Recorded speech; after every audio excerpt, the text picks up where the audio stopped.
பாபநாசம் சொரிமுத்து ஐயனார் கோயிலில் பக்தர்களுக்கான அடிப்படை வசதிகள் மற்றும் பராமரிப்பு குறைபாடுகள் குறித்து ஊழியர்களிடம் அமைச்சர் ரமேஷ் விசாரணை மேற்கொண்டார். நெல்லை மாவட்டம் பாபநாசம் சொரிமுத்து ஐயனார் கோயிலில் ஆடி அமாவாசை திருவிழா முன்னெச்சரிக்கை பணிகளை இந்து சமய அறநிலையத்துறை அமைச்சர் ரமேஷ் ஆய்வு மேற்கொண்டார். அப்போது பக்தர்களுக்கான கழிவறை உள்ளிட்டவைகளுக்கான அறிவிப்பு பலகை இல்லாதது, உடைமாற்றம் அறை பராமரிப்பின்றி குப்பையாக கிடந்தது ஆகியவற்றை சுட்டிக்காட்டி ஊழியர்களை கண்டித்த அமைச்சர் உடனடியாக தூய்மை பணிகளை மேற்கொள்ள உத்தரவிட்டார். தொடர்ந்து செய்தியாளர்களை சந்தித்த அமைச்சர் ரமேஷ், தாமிரபரணி ஆற்றில் பாதுகாப்பு தடுப்புகள் அமைப்பது மற்றும் கூடுதல் வசதிகள் குறித்து வனத்துறையிடம் ஆலோசித்து மாஸ்டர் பிளான் தயாரிக்கப்படும் என்றும், அனைத்து கோயில்களிலும் சிறப்பு தரிசன கட்டணத்தை குறைப்பது குறித்து ஆய்வு செய்யப்படுவதாக தகவல் தெரிவித்தார். இங்க தங்க வரக்கூடிய பக்தர்களுக்கு என்னமான ஃபெசிலிட்டிஸ்லாம் கொண்டு வரணுன்றதை பத்தி பேசியிருக்கோம். இங்க இருக்கக்கூடிய டாய்லெட் ஃபெசிலிட்டிஸ், அதே மாதிரி ட்ரெஸ் மாற்றக்கூடிய இடங்கள்லாம் போதுமான அளவு இருக்குதா, இல்ல அதை இன்னும் அதிகமாக கொண்டு வரதுக்கு என்னென்ன பண்ண போறோம் அப்படின்றத பத்தி கேட்டுருக்கோம். கூடுதலாக இந்த கோயில்களை இன்னும் சிறப்பாக நிர்வகிக்கிறதுக்காக ஒரு மாஸ்டர் பிளான் ஒன்று ரெடி பண்ண சொல்லியிருக்கோம். இந்த சொரிமுத்து ஐயனார் கோயிலுக்கு தேவையான அத்தனை அடிப்படை வசதிகளும் பொதுமக்களுக்கும் பக்தர்களுக்கும் கிடைக்கிறதுக்கு ஒரு மாஸ்டர் பிளான் ஒன்று ப்ரப்போஸ் பண்ண சொல்லியிருக்கோம். இது நம்ம ரிசர்வ் ஃபாரஸ்ட்ல இருக்கிறதுனால ஃபாரஸ்ட் டிபார்ட்மெண்ட்ஸுக்கும் அதில் எந்த விதமான ஆட்சேபனை இல்லைன்ற விஷயத்துல இதெல்லாம் ஆய்வு பண்ணி அந்த மாஸ்டர் பிளான் படி இந்த கோயிலை இன்னும் மக்களுக்கு பக்தர்களுக்கு சிறப்பாக வழிபடக்கூடிய ஒரு இடமாக மாற்றி தருவதற்கான அனைத்து முயற்சிகளும் இந்து சமய அறநிலையத்துறை செஞ்சு வருது. 10 நாள் அனுமதி கிடைக்கும். அதுக்கு தான் பேசிக்கிட்டு இருக்கோம். இப்போ கீழே அதற்கான மீட்டிங் தான் நடக்க போகுது. ஸோ ஒன்ஸ் அந்த மீட்டிங்ல என்னன்றதை, ஏன்னா நம்ம ஃபாரஸ்ட் சைடும் அவங்களுடைய டிஃபிகல்ட்டிஸ் என்னன்னு கேட்கணும், பொதுமக்களுடைய கோரிக்கைகளும் கேட்கணும். இது ரெண்டும் கலந்து பேசி தான் முடிவெடுக்க முடியும். ஸோ அந்த முடிவை எடுத்ததுக்கு அப்புறம் நாங்களே அறிவிப்போம். தேனி அருகே திருமணத்திற்காக வங்கியிலிருந்து மீட்டு வீட்டில் வைக்கப்பட்டிருந்த 86 சவரன் தங்க நகைகள் மற்றும் ரூபாய் 3 லட்சம் பணம் லாக்கருடன் திருட்டு போன சம்பவம் பெரும் அதிர்ச்சியை ஏற்படுத்தியுள்ளது. தேனி அருகே பழனிசெட்டிப்பட்டி RMDC காலனி பகுதியில் வசிக்கும் மறைந்த காவலர் செல்வராஜன் மனைவி லட்சுமி குடும்பத்துடன் கோயில் நேர்த்திக்கடன் செலுத்த வெளியூர் சென்றிருந்த சமயம் பார்த்து இந்த துணிகர திருட்டு சம்பவம் அரங்கேறியுள்ளது. சாமி தரிசனம் முடித்துவிட்டு அவர்கள் வீடு திரும்பிய போது கதவுகள் உடைக்கப்பட்டு பீரோவில் இருந்து 86 பவுன் தங்க நகை மற்றும் லாக்கர், வெள்ளி பொருட்கள் மற்றும் 3 லட்சம் ரொக்கப்பணம் ஆகியவை திருடப்பட்டதை கண்டு அதிர்ச்சி அடைந்தனர். இதுகுறித்து வழக்கு பதிவு செய்துள்ள பழனிசெட்டிப்பட்டி போலீசார் மாவட்ட SP பிரவீன் கூட்டம் முன்னிலையில் மோப்பநாய் மற்றும் தடயவியல் நிபுணர்கள் உதவியுடன் CCTV காட்சிகளை ஆய்வு செய்து தீவிர விசாரணை நடத்தி வருகின்றனர். எல்லாம் உடைச்சு நகை எல்லாமே திருடு போயிருச்சு. இப்போ தங்கச்சி கல்யாணன்றதுக்காண்டி நகையெல்லாம் திருப்பி இப்போ வீட்டில் வச்சுருந்த ஒரு 86 பவுன் நகை, பணம் கொஞ்சம் அந்த ஃபங்க்ஷனுக்காண்டி பணம் இதெல்லாமே கொஞ்சம் லோன் போட்டு வாங்கியிருந்த பணம் எல்லாமே வீட்டில் வச்சுருந்தோம். எல்லாமே இப்படி காணாமல் போயிடுச்சு. இப்போ எங்கள் சித்திக்கு இதை பார்த்து அவங்களுக்கு ஒரு மாதிரி உடம்பு முடியாமல் அவங்க இது பண்ணிகிட்டு இருக்காங்க. அதனால் கொஞ்சம் எனக்கு இந்த காவல்துறை எல்லாருமா சேர்ந்து எங்களுக்கு கொஞ்சம் பொருளெல்லாம் கண்டுபிடிச்சி கொடுத்தா ரொம்ப சந்தோஷமாக இருக்கும். ரொம்ப இதனால் ரொம்ப மன உளைச்சலும் மன வேதனையும் ரொம்ப ஜாஸ்தியாக இருக்குது. இவங்களுக்கு எப்படி ஆறுதல் சொல்கிறதுன்னு எங்களுக்கு தெரியல. கொஞ்சம் நீங்கள் தான் எல்லாருமா சேர்ந்து எங்களுக்கு கொஞ்சம் ஹெல்ப் பண்ணி கண்டுபிடிச்சி தரணுன்ட்டு கேட்டுக்கிறோம். எஸ்பியை ஃபுல்லாக இப்போ டாக் ஸ்குவாடு, சைபர் கிரைமு, நிறையா டிஎஸ்பியே 2-3 டிஎஸ்பி வந்தாங்க. இன்ஸ்பெக்டர் நிறையா காலையிலேருந்து இப்போ வரை எல்லாமே அவங்கெல்லாம் இருந்தாங்க. இப்போயுமே ஃபுல்லாக எல்லாமே என்கொயரி பண்ணிவிட்டு போலீஸ்காரவங்க அவங்களோட வேலையெல்லாம் நல்லா ப்ராப்பராக பண்ணிகிட்டு இருக்காங்க. எங்களுக்கு எல்லாருமே சேர்ந்து எங்களுக்கு கொஞ்சம் நல்லா இது பண்ணி கொடுத்தீங்கன்னா ரொம்ப ரெக்வஸ்ட்டாக இருக்கும். 86 பவுனு. வேற பாப்பாவோட கொலுசு 3 வெள்ளி கொலுசு, பணம் ஒரு 3.5 லட்சம் ரூபாய். பாப்பா தனியாக 45,000 ரூபா அவள் தனியாக வச்சுருந்துருக்கா ஃபோன் வாங்குறதுக்காண்டி. இப்போ ஃபங்க்ஷனுக்காண்டி ஒரு 3 லட்ச ரூபா லோன் போட்டு வச்சுருந்த காசு 3 லட்ச ரூபா, மொத்தம் 3,45,000 ரூபா பணம். ஒரு வெள்ளி விளக்கு, ஒரு டம்ளர், இதெல்லாம் மிஸ் ஆயிடுச்சு. தாராபுரத்தில் தாவேக சார்பில் கட்டப்பட்ட முதலமைச்சர் ஜோசப் விஜய் விலையில்லா வீடு திட்டத்தில் ரூபாய் 70,000 வீட்டின் திறப்பு விழா விளம்பரத்திற்கு ரூபாய் 3 லட்சம் செலவு செய்ததாக சர்ச்சை எழுந்துள்ளது.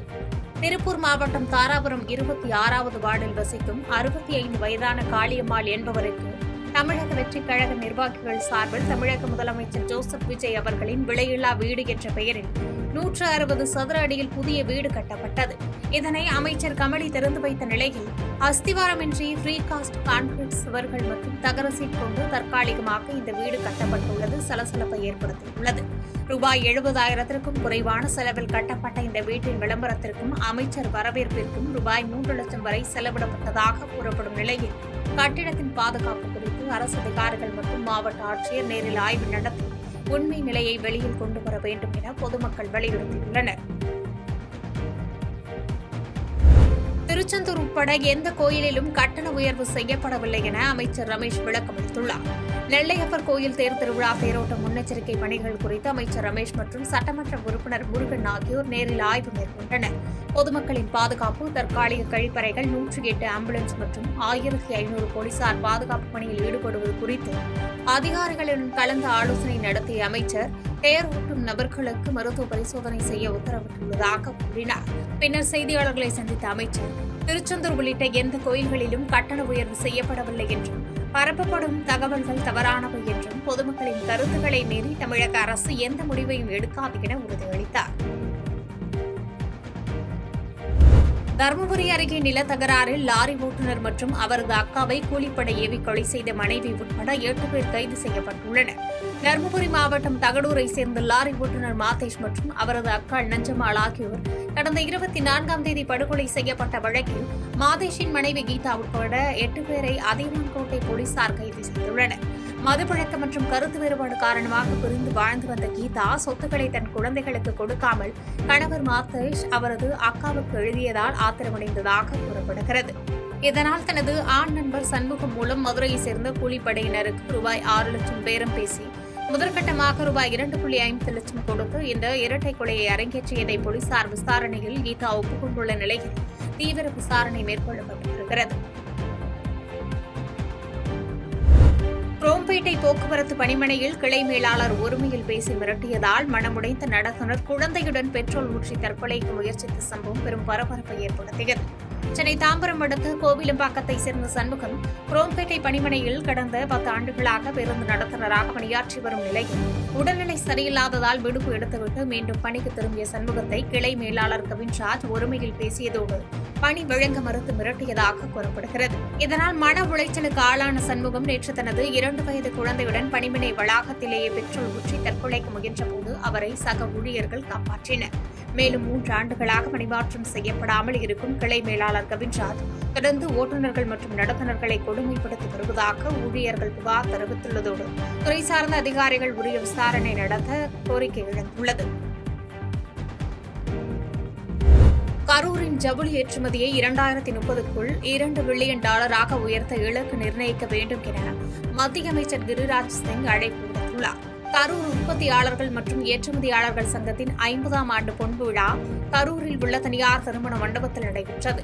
இந்நிகழ்ச்சியில் பங்கேற்ற பின்பு செய்தியாளர்களை சந்தித்த மத்திய ஜவுளித்துறை அமைச்சர் கிரிராஜ் சிங், இந்திய டெக்ஸ்டைல் ஏற்றுமதி 2030-31ஆம் ஆண்டுக்குள் $100 பில்லியன் எட்டும் என்பதில் சந்தேகமில்லை என்றும் கரூர் தனது பங்களிப்பாக $2 பில்லியன் இலக்கை நோக்கி நகர வேண்டும் என அழைப்பு விடுத்தார்.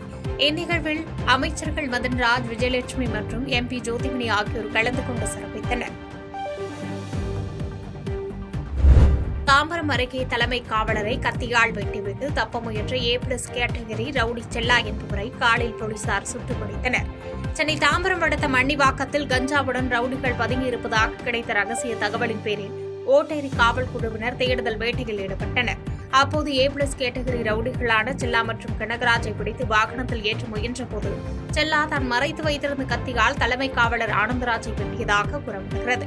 இதனால் பாதுகாப்பு கருதி காவல் உதவி ஆய்வாளர் சதீஷ்குமார் தனது துப்பாக்கியால் செல்லாவின் இடது காலில் சுட்டுப் பிடித்த நிலையில் காயமடைந்த ரவுடி செல்லா தாம்பரம் அரசு மருத்துவமனையில் அனுமதிக்கப்பட்டு இருவரிடம் தீவிர விசாரணை நடத்தப்பட்டு வருகிறது.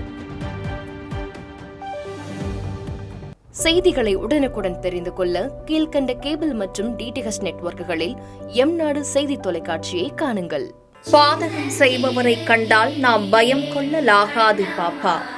மோதி மிதித்துவிடு பாப்பா, அவர் முகத்தில் உமிழ்ந்துவிடு பாப்பா. அண்மை செய்திகளை உடனுக்குடன் தெரிந்து கொள்ள இணைந்திருங்கள் எம்நாடு தொலைக்காட்சியுடன்.